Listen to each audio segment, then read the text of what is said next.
I am wearing the same jacket, but with a t-shirt. Oh, okay. I mean. Wait, did we just learn that Tony only has one jacket? Is that what we just learned? Well, welcome back, Tony Lima. He knows what looks You know the vastness and fantasticness of my wardrobe. Is that even a word? And no, it isn't. Maybe. And I just made it up. Wait till Wait till we get ready to see what we're going to see on the show too. So Lexi excited, is yes. here, and Jeff Yes. Oliverio, and Nathan is making his first appearance at Queer News. Hey, welcome, Nathan. The president of St. Pete Pride. Welcome to South Woohoo. Florida. Thank you. Are we better or Tampa Bay better? I love variety. It's the spice. That is That's so a very politically political. diplomatic point. Yes, yes. Well, I am a native Floridian. Lots of interesting news here tonight at Queer News Tonight. Well, welcome to Queer News Tonight, the world's first and only LGBTQ plus daily evening news. It's time to queer up the news. It's 8 p.m. Tuesday, August 31st, and we are literally out of the closet and into the headlines. So many of your important stories we're going to tell this evening on Queer News Tonight.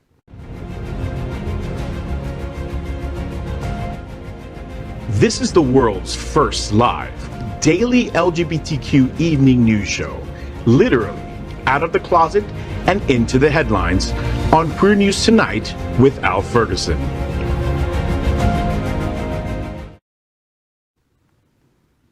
Thank you for joining Queer News Tonight. This is the world's first and only unedited live LGBTQ plus evening news show. Whatever happens, you will see it. Queer News Tonight is supported by viewers like you. We are part of the Happening Out television network, HotSpots magazine, and WMEG events. HotSpots is celebrating 35 years of the LGBTQ plus experience. Merged, we bring you the best of LGBTQ plus news, entertainment, and support of our community.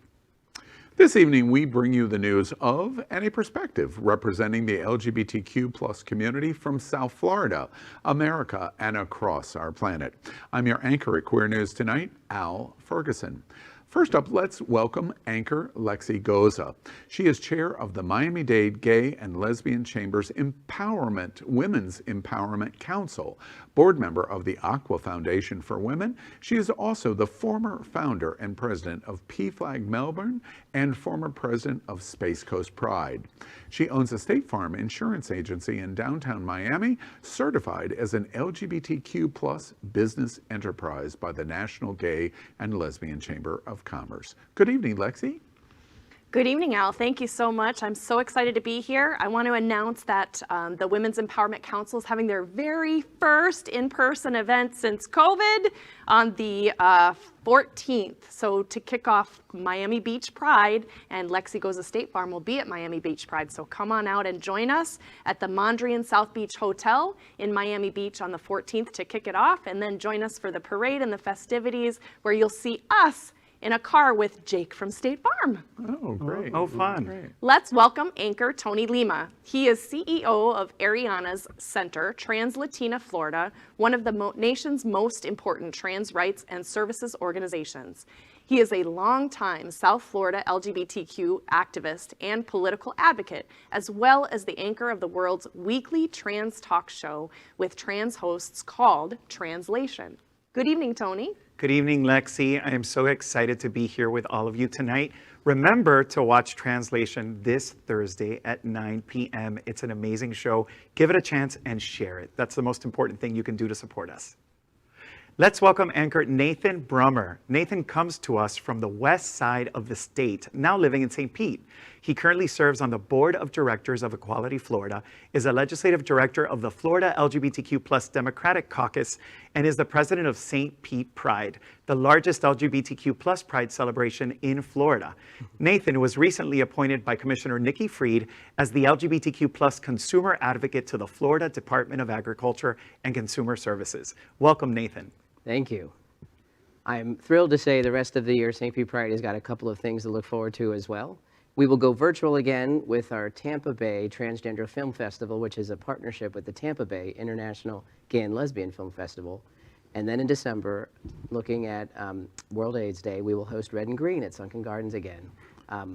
Both outside events, we're very excited to bring those to you. Let's welcome anchor Jeff Oliverio. He's a founding member and treasurer of the Hollywood LGBTQ+ Council, a unique community civic organization designed to unite the LGBTQ+ community in Greater Hollywood. He's also a private financial advisor and the current co-chair for the National LGBTQ+ Task Force 25th Anniversary Gala. Good evening, Jeff. Good evening, and happy to be here, and happy to be working towards our upcoming National LGBTQ Task Force Gala, which is happening at the Miami Beach Convention Center on October 23rd. So get your tickets, and sponsorships and partnerships are available. Go to our website at www.taskforcegala.com. We are the reporters for Queer News Tonight, and this evening we begin with the queer headlines. The LGBTQ+ community in South Florida and across America is diverse. Our community across the world is vast, and here are the bullet points of the queer news for today, Tuesday, August 31st. Well, let's begin by queering up the world. A gay Afghan man was raped by cruel Taliban fighters after desperately trying to flee. More than 60 members of Congress last week urged the U.S. to evacuate LGBTQ Afghans from their country. Canada, thus far, is the only country that has specifically said it would offer refuge to LGBTQ Afghans. Nick Herbert, a member of the British House of Lords who advises Prime Minister Boris Johnson on LGBTQ issues, urged the UK to offer sanctuary to LGBTQ Afghans. A gay man in Kabul has been beaten and raped by two members of the Taliban, who then demanded his father's number so they could out him. The victim, we'll call Hannon to protect his identity, has been talking to a man on social media for 3 weeks before agreeing to meet him. Hannon, a gay man terrified since the Taliban took control of the country, had been promised a safe way out of the country.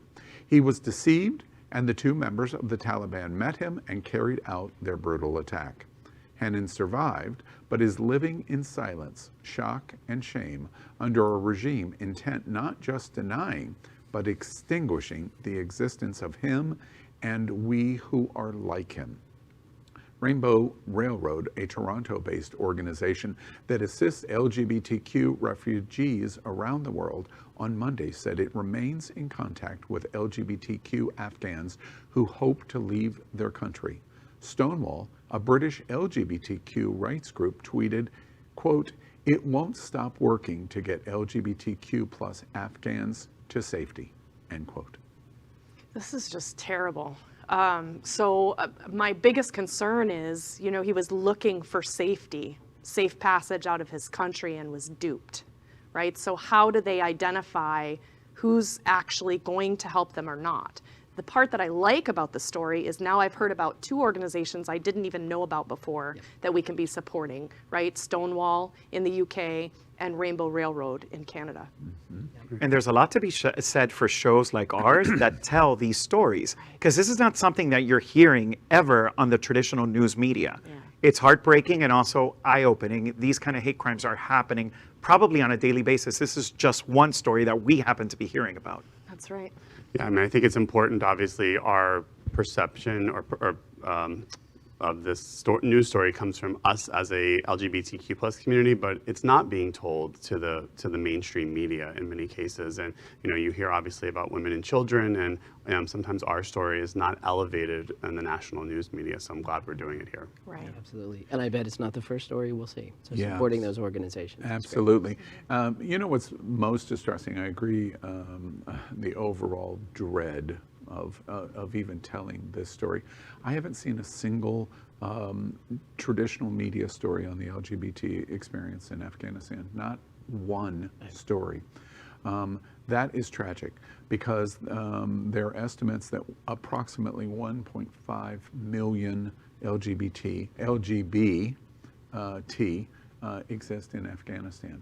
And we have reported extensively at Queer News Tonight what the Sharia law and the judges, even in the last month, have said.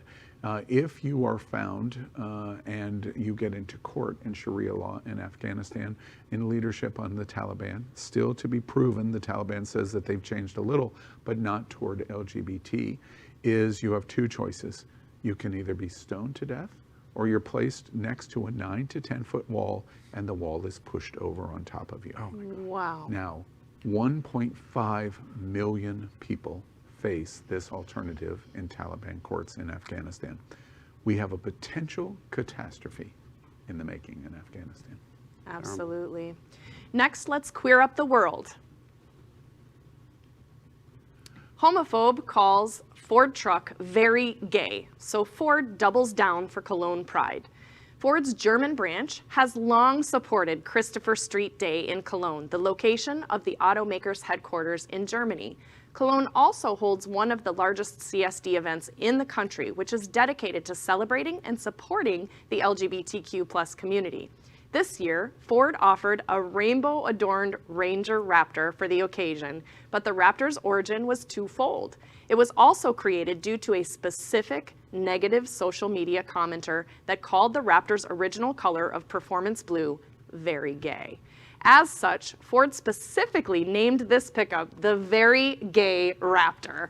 Recognizing the discriminatory tone of the comment, the automaker responded with an over-the-top image of a Rainbow Ranger to make the company's position very clear.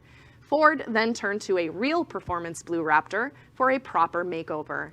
In addition to rainbow colors, a gold foil from Alpha Foil was added to the back half of the off-road truck for even more visual punch. The entire process took 60 hours and required 30 square meters of film. And the end result speaks volumes on Ford's opinion of those who feel such language and actions are acceptable. Bravo, Ford. Right? I love this story so much. So a long time ago, way back in my early career in sales, I sold Ford cars. And so I'm super excited to see this. And I love that they did it with the Raptor. I couldn't be happier. My daughter's a huge Jurassic Park fan. So we're all about this rainbow Raptor. It brings a whole new meaning to Built Ford Tough. Yes, exactly. Nice. Exactly. I was thinking of that too. Well said. Yes. Well, I wonder if folks will be able to special order that wrap. I mean, that's Right? That's kinda very nice. cool. Oh, they should That's an really. upgrade. Yes, they should really offer that to the public. You know what I think is really amazing about this story is they do, Ford is obviously one of the largest corporate entities on this planet. And they do something that is very LGBT. They take the word back. Yes. Queer, we take the word back. The use of faggot, we take the word back. Right. Very gay, they take the word back and absolutely slap the image on their product to say, we're not only proud of our Ford truck, we're proud of the LGBTQ community, and we call it very gay as a result. That's the exact way that you defeat haters. The absolute way. leadership matters. Corporate support matters. Yeah. Now let's queer up entertainment. Keanu Reeves and Priyanka Chopra's Matrix 4, official title, first trailer reveal. When Lana and Lily Wachowski created The Matrix, they were known as the Wachowski brothers. Little did most people know that the series was based on their journey coming out as transgender. Fans have been eagerly awaiting the fourth film, and Warner Brothers has finally released its title. The film is titled Matrix 4 Resurrections and directed by Lana Wachowski, one of the siblings who wrote and directed all the films in the Matrix trilogy. Carrie-Anne Moss and Neil Patrick Harris also star in the film alongside Keanu Reeves. In the new movie, Thomas Anderson, played by Reeves, doesn't remember anything about the Matrix. He eventually bumps into a woman, played by Carrie-Anne Moss, at a coffee shop. They shake hands but don't remember each other, and neither does Moss have any memory of her life as Trinity. As things continue, events that parallel the original trilogy begin to play out. I'm super excited about this. I'm a huge Matrix fan. And just like this reboot of sorts, which is so in vogue right now, to have a reboot of any kind, Right. is really exciting and welcome as far as I'm concerned. Yeah, and remember, Tony thinks he's Neo. I do. So, I have Neo complex. I absolutely do. Aren't we all Neo? I mean, so I read an article shortly after the third movie came out that really tried to make ties to from the Matrix to biblical origin story, right? And so it was, Father God, Holy Spirit, Jesus Christ, and it's all about religion. And so I love that more people are now finding out that that couldn't be further from the truth. Right. are y'all fans of The Matrix? I didn't take the red pill or the blue pill. Oh, So I've never seen The Matrix. What? Well, Time for some Oh, binge shocker. watching. I know. Can I have your gay card in my? Yes, time to give it back. Pass it over. I'm not a sci-fi. You're Bad gay, suspended. bad gay. Right, 3 weeks you're Yes. suspended. Not only the Point red Break. I'm more of a Keanu fan. Yeah. Oh well, now you're gay. Yeah. Yeah. Get your card back. You There can have go. it back now. Right, exactly. Redeemed Yeah, yourself. you know what? The most interesting. I love the series. I've watched the films so many times. Tony's probably even a bigger geek than me on The Matrix. But one of the things that's interesting to me is the Wachowski brothers. You know, so much was talked about early on of people not understanding who was behind The Matrix, and so much shock when it was first revealed. Wait, here's who Lana is, and I just think that it just adds value for our community and the story of The Matrix, of where the inspiration came from, and the mind of the inspiration of how The Matrix was born. I love it. Certainly, yeah. Absolutely. Now let's queer up sports. Gay games in Hong Kong face attacks as China's proxies target LGBT groups. When Hong Kong was announced in 2017 as host of the 11th Gay Games next year, the first time the event would be held in Asia, it was a nod to the city's status as a cosmopolitan place and a relative bright spot in the region for progressive causes. Now, attacks on the Gay Games from local lawmakers aligned with Beijing are revealing bigotry in the financial hub, where space for promoting ideas such as equality and diversity has shrunk under China's tightening control. Amid a crackdown enabled by national security law introduced last year, the Hong Kong activists who would typically push back against such attacks are either behind bars or in exile. Leading the crusade is Junius Ho, a pro-Beijing lawmaker who has called the Gay Games, quote, disgraceful and a, quote, wolf in sheep's clothing that could violate the security law. Another lawmaker, Priscilla Leung, said activists could use the sports and cultural event to promote political causes.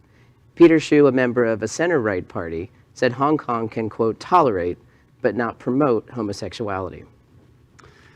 Tolerate. Wow. I just, that word makes me cringe. Every right? We haven't used that word since what, like the 80s maybe? Right, yeah. Like it's time to be inclusive. It's time to be open for all. Like there's no room for this. Well, I think, we're seeing the repeal of a lot of the progressive things that were in Hong Kong, and didn't they outlaw a newspaper recently? Yeah. And so these are, it's a slippery slope, and, we as a country are going to have to decide whether we want to do business with them, and because they're our largest, market to export to, and we buy so many products from them, and how's that going to impact our economy? And I just want to prop out at the table, not only does America have to decide, but like in this specific event, we follow our events in the LGBTQ community closely. What do we think about supporting going to Hong Kong for the event itself? Yeah. What do you think? Should we go? That's a tough double-edged sword. Often you have to advocate in areas, in communities that don't want you, and that is what turns the tide. Yeah. And that in and of itself, Gay Games is a form of resistance. I mean, it's powerful, but everybody's going to have to make an individual choice with that. Any other? I agree with that 100%. I feel like a lot of times we're just like, okay, let's cancel, right? Let's boycott. We live in cancel culture, right? But your point is so valid, Nathan, that we've got to open up those conversations, because that's how change happens, one conversation at a time. And you're punishing the athletes more than the Right. country itself, so I feel the same, that you need to still support. You're meaning, therefore, you would not be in favor of boycotts in general. Is that what you're saying? Boycotts of the Gay Games. Oh, okay. Yeah, again, from a business standpoint, I think, and the way that the government is going to deal with China and these attacks on, all different, whether it's LGBT or any other progressive, I think the government needs to come up with some ways to combat that. I'm very conflicted, honestly. I want to say absolutely, because I want to go to Hong Kong. I've been to Hong Kong many times. I love Hong Kong. I've never been to the games. I would like to go because it's in Hong Kong. But I'm also conflicted because all summer long, we have at Queer News Tonight had story after story after story of what's going on in China. And they are limiting systematically rights left and right toward the LGBTQ community, and doing a number of distressing things.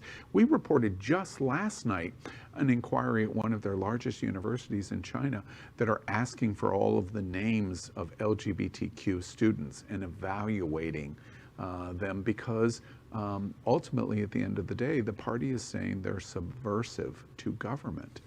And in China, if you're subversive to government, that means you're not going to stand up to a government that says we don't care if you don't have personal rights and freedom and free speech. Yep. And so we could be in a situation, if we go to Hong Kong, that's exactly the firestorm we're in the middle of when the games come around. So I'm very torn of saying, do we support Hong Kong and the LGBTQ community and the worldwide sports LGBTQ community? Gosh, it's a really tough issue that's going on here. I'm sure we're going to talk about it at Queer News. Well, there are a lot of laws in a lot of places that don't represent the community and the people of those places. Yeah, that's true. So. Now let's queer up HotSpots. Oh, this is probably going to be as difficult a story as, Hong Kong? No. HotSpots Magazine, Happening Out Television Network, and WMEG present Pride Skate Night at Xtreme Action Park. Every month on the first Wednesday, that means tomorrow night, join WMEG, HotSpots Magazine, and the Happening Out Television Network at Pride Skate Nights at Xtreme Action Park in Oakland Park from 7 p.m. to 10 p.m. Hosted by HotSpots Magazine, Pride Wilton Manors, AHF, South Florida Sisters of the Rising Sun, La Boy, Gold Coast Derby Girls, Wilton Manors Entertainment Group, and Sterling Accounting, Realty, and Management with music by DJ T.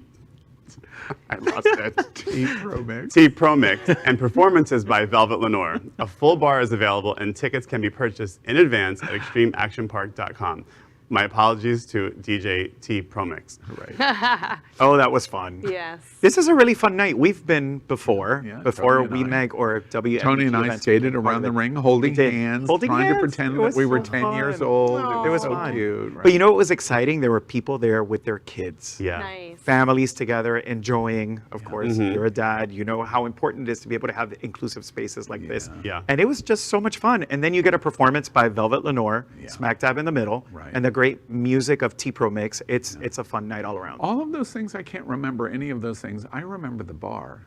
I don't know why. And holding my hand. Yeah. Yes. I was going to say, I mean, this reminds me of when I was a high schooler and I was roller skating like every Friday and Saturday night, right? I don't know. The first time I ever got drunk was on roller skates, and so I don't know that I can do the bar and skating at the same time. I'm just saying. We drank after. Okay, Yes, okay. We skated that first makes and then total drank. sense. Yeah, I don't. Is I that don't know what that, happened? Because I don't want to risk a tailbone accident. Yeah. I think. Exactly. Can you go and not skate? Is that? Well, Yeah, you can. You can watch. Yeah. Yeah. Only in South Florida. Aren't we the only place probably in the country that's doing a Pride skate night on a monthly basis? I mean, it's. We were doing them up in Tampa Bay. I don't know if they're still going on because Well, you're of not COVID. as cool as we are down Yeah. here. So I'm sorry. Sorry. Wow. Aren't we all Wait, you're family? from St. Pete, right? I'm from Tampa Bay. Yeah. There you go. Yeah. I'm from Sarasota. You're not sweet talking to get me moved down here by talking like Well, that. if you come to Pride skate night tomorrow night, I'll circle around and hold your hand. We'll have a great. There you well, go. there's an. The next There's an skate is for incentive. 2 gay men only. Right. Exactly. Right. That is our queer headlines for today. So let's catch up on the LGBTQ plus news surrounding COVID-19 with our special segment called Quarantine Quickies. Queer News Tonight has reported on coronavirus on every news broadcast since January 6, 2020. Tonight we report that as of today, more than 2,796,000 LGBTQ plus Americans have contracted COVID-19. Queer News Tonight remembers the more than 45,000 LGBTQ plus Americans that have died from coronavirus. But the news is improving because as of today, more than 369 million vaccination doses have been administered in the United States. Next up, welcome to Queer News Tonight's Q&A on LGBTQ plus health and pandemic. Since February 2020, this segment has been unique in America, answering your LGBTQ plus community questions about our unique health needs. We are proud to have Queer News Tonight health anchor Dr. Howard Grossman. He is an American pioneer in HIV/AIDS medical treatment and was the executive director of the American Academy of HIV Medicine. He is a nationally recognized medical expert and proud member of our LGBTQ plus community. Well, good evening, Dr. Grossman. And before we move into viewer questions tonight, I want to give you an opportunity to tell us about some of your thoughts over what we have seen in this week's health news for our community. Can you hear me this week, Al? And to production, I hear Dr. Grossman, but a little more volume. Okay, so you can hear me? Yes, yeah. Okay, that's a big change from last week. Right. Well, it was interesting. I have to tell you, Al, I was in Chicago this weekend to meet with some friends, and Chicago has put a mask mandate back in place, indoor activities, and most people are adhering to it. There were exceptions because it's new, but it was interesting to see that most people were following along. So we keep talking about how there are really two different epidemics in places where most people are vaccinated and epidemics in places where most people aren't. And I think we're really seeing that play out. Yeah. Let's jump right into the questions that we have tonight for you, Howard. A new study shows the Moderna vaccine produces twice as many antibodies as the Pfizer. If I got the Pfizer vaccine, should I get a Moderna booster? I don't think there's any evidence to support that at all. And, twice as many, the question is whether that's statistically significant. So, that's really what that boils down to. I'm not sure that it is.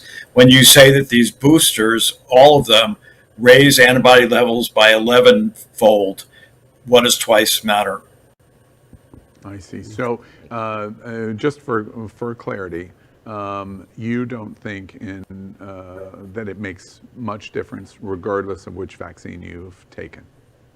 Yeah, I think if you're looking at Moderna or Pfizer, they're both the same mechanisms of action. I think they've had about equal efficacy. I don't think there's much difference personally. But the whole question of the third vaccine is that's something that's been coming up a lot. Everybody asks about it. First they said 8 months, now they're saying maybe 6 months. I mean, clearly at this point, if anybody's immunosuppressed or on an immunosuppressive drug, like for psoriasis or for Crohn's disease, or transplant patients, should be getting that third booster as soon as possible. And they've put out information that the third booster is okay 28 days after the second dose. Mm-hmm. For people who are not immunosuppressed, it's still a question of when to get the third. But I think if you're older, if you have comorbidities, those are good reasons to get that, within that 6-month window. And the question is also if by January we will have a new vaccine to fight against some of these variants. So we may need to get vaccinated again. Yeah. Okay. Great. Another question is Cam Newton, one of the top. Just one thing. Just to remind everybody that we are in flu shot season. So all the pharmacies have flu shots. Publix has, a lot of the pharmacies have it, and people should go ahead and get that now. Great. So Cam Newton, one of the top quarterbacks in the NFL, was cut from the Patriots roster for being unvaccinated. Do you think more sports teams will do this? I think it's going to depend on the owners and depend on where they are. I would expect, if I was a football player and I was in that locker room with people and I was in a huddle with somebody, I'd sure want them to be vaccinated, before they start crashing into me. All right, Dr. Grossman, it's nice to see you again. So a judge in Ohio ordered a hospital to treat a patient with ivermectin. What are your thoughts on this? Nice to see you too, Lexi. Obviously, what my thoughts are going to be. First of all, that judge should be tried for malpractice. I mean, he's practicing medicine without a license. And committing malpractice to boot. Ivermectin is a drug that, as you keep hearing, is used to treat parasites in horses and large farm animals. We do use it in humans to treat scabies, but as a single dose, because more than that is toxic. And there was some interest in ivermectin back at the beginning of the pandemic. And really the toxicities were too high and it didn't do anything. So the fact that these faux news people and, InfoWars and the rest of them are putting this out there is truthfully murderous. I mean, they're poisoning people. Yeah. Howard, did you say faux news or Fox News? My IFB. The same thing. It's the same thing, isn't it? Yeah, all right. Well, that is tonight's Queer News Tonight's Q&A on LGBTQ plus health and pandemic. We're here every Tuesday with Dr. Howard Grossman to answer your questions. Do you need medical assistance? And of course you do. We're LGBT. We encourage you to contact Dr. Howard Grossman here in Wilton Manors and all across South Florida. Thank you again tonight, Tony. I'm sorry, Howard, and then we're going Thank to you. Thank you all. Bye, Dr. Grossman. That is our pandemic news for tonight. Next, we report on our partnership with Sunshine Cathedral, the world's largest queer church here in Fort Lauderdale. We are broadcasting from our permanent set here at Sunshine in supporting that partnership. Happening Out Television Network broadcasts the largest LGBTQ plus religious live broadcast in the world, as more than 30,000 watch every Sunday at 10:30 a.m. Eastern. Watch this.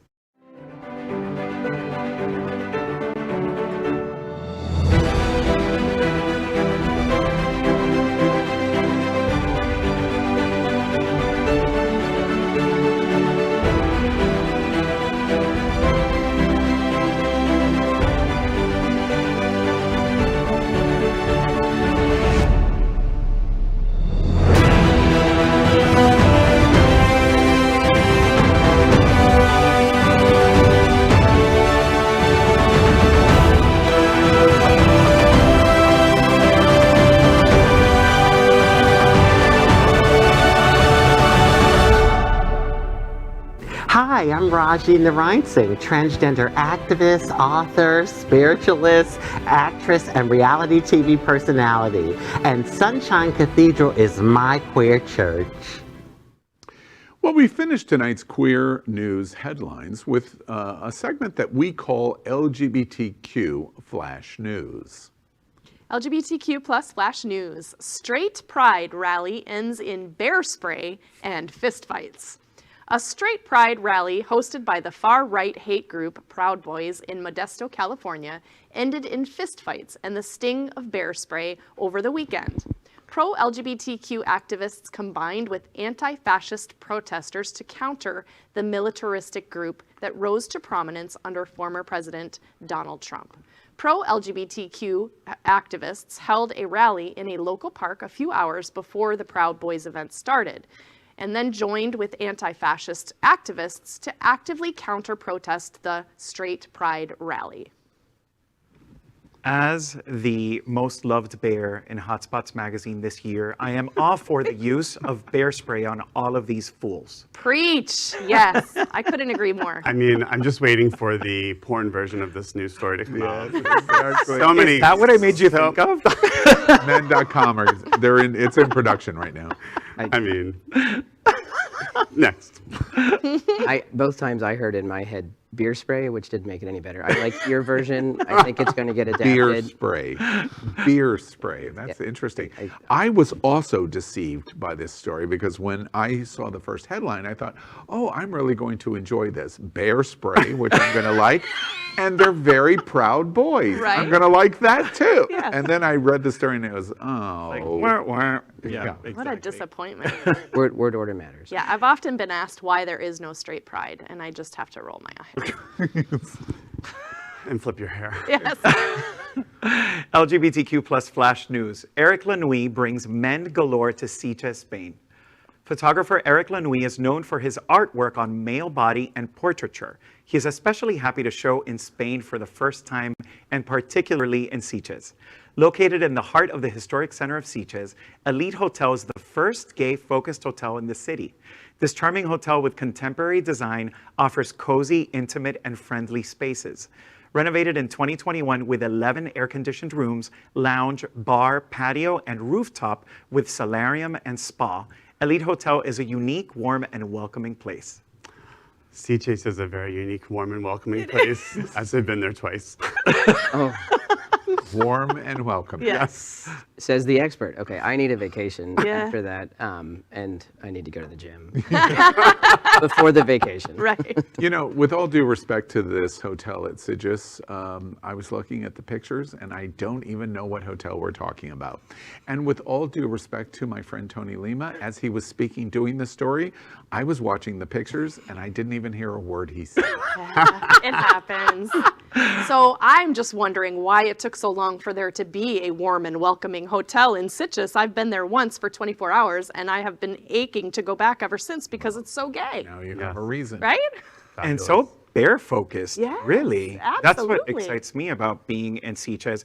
And I'm just sad because as I was reading the story, I couldn't look at the pictures. I'll tell you about that. Thank you. You'll have to watch it back.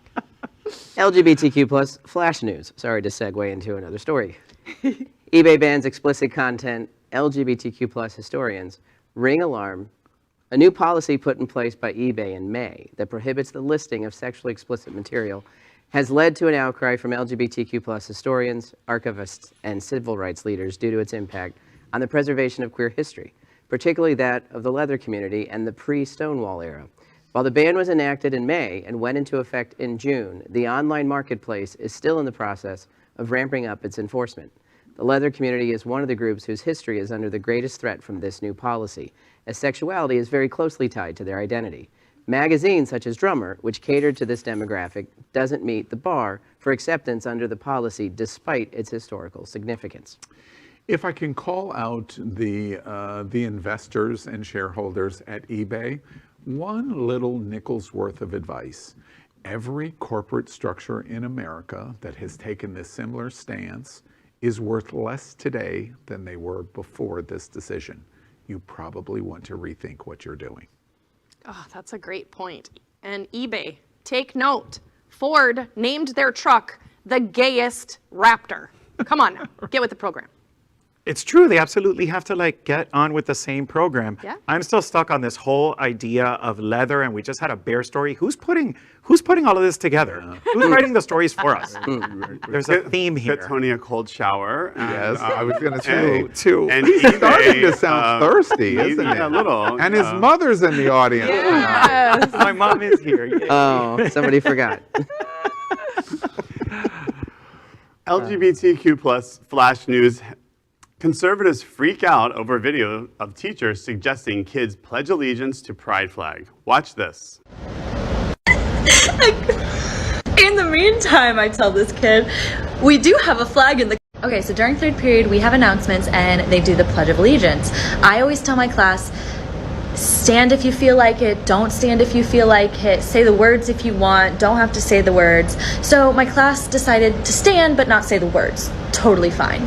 Except for the fact that my room does not have a flag. It used to be there, but I took it down during COVID because it made me uncomfortable. And I packed it away and I don't know where, and I haven't found it yet. But my kid today goes, hey, it's kind of weird that we just stand and then, you know, we say it to nothing. And I'm like, oh, well, you know, I gotta find it. Like, I'm working on it. I got you. In the meantime, I tell this kid, we do have a flag in the class that you can pledge your allegiance to. And he like looks around and he goes, oh, that one? Conservatives freaked out after a teacher in Orange County, California, posted a TikTok video in which she recounted jokingly telling a student to pledge allegiance to a Progress Pride flag inside of her classroom. The school district has since said it is investigating the incident. While the teacher was just telling a lighthearted joke, conservatives took to it quite seriously. One commenter called her an indoctrinator with an ungodly social agenda. Others mentioned how the video proves that the country is in shambles and that public education should be abolished. Yeah. You know, I'm thinking about all the work teachers do right now. Yeah. And she has so much energy and joy in that smile. What I thought about with that video, what a shame, and get a sense of humor. Right. And I think that happened when I was in school and when I was a teacher. Like sometimes you lose Oh, you something. were a teacher. I didn't know that. I was, Oh, yeah. excellent. You know, I love TikTok. And one of the reasons I love TikTok is moments like these. Because when you see a TikTok video like this, you know at 8 o'clock and at 9 o'clock and at 10 o'clock Tucker and Sean and Laura's head exploded. Yes. I love TikTok. Yes, we love it for that reason. I just want to know how I get signed up to be called an indoctrinator. So wherever I need to sign up for that, I would love to have that because I still don't have my free toaster and I really would like it. And also I love that she allows her students to either stand and say the words or not. I think we need more of that. I loved also that she had the progressive flag. Yes. Notice? Yes. That was powerful. Yeah, And you're already there. You don't need anything else. Well, she needs a toaster. Somebody get me a Yes, toaster. people still use toasters, sure. No, I just thought that this was lighthearted and fun, and like people need to lighten up. These conservatives need to lighten up and get off of TikTok. How's that? No, stay on TikTok. Yes. I like seeing your head explode. And many of these conservatives that are commenting on these things seem like they didn't go through any education and they want to abolish education. So, it kind of makes Good point. Yeah, it does Good make point. sense. Yeah. When you say it like that, it makes total sense. Total sense. That is today's news for the LGBTQ plus community on the world's first and only daily LGBTQ plus evening news show. Is our community important to you? Then help us by liking and subscribing, ring the bell for updates, share this news with your friends and family. Post this broadcast in the many groups you are a member of. Tonight's stories are about our community, and they deserve the attention of your family and friends. Queer News Tonight is the only live LGBTQ plus digital television in the world that is out of the closet and into the headlines. We need your support. Look, if our community is going to grow, we must tell our stories and bring them to the attention of the broader world. This is the only place in the world that tells these LGBTQ plus stories in motion and sound. And that is the passion of Happening Out Television Network and Queer News Tonight. I'm Al Ferguson, and on behalf of these LGBTQ plus reporters, the anchors of Queer News Tonight, including Lexi Goza, Tony Lima, Nathan Bruemmer, and Jeff Oliverio. We will see you daily at 8 p.m. Good night. Good night.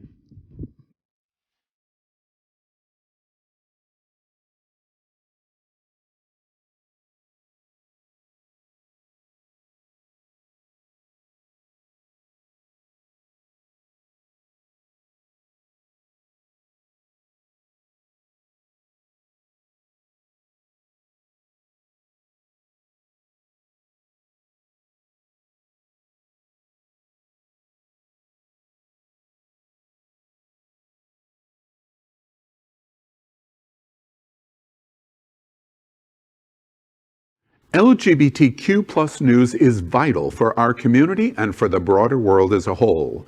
We have enough enemies at Fox News. Tucker, Sean, and Laura are loud. We need passionate allies. Happening Out Television Network, Queer News Tonight, and It's Happening Out are literally out of the closet and into the headlines. Our community needs your support. Like this broadcast and subscribe now to ensure the growth of the entire LGBTQ+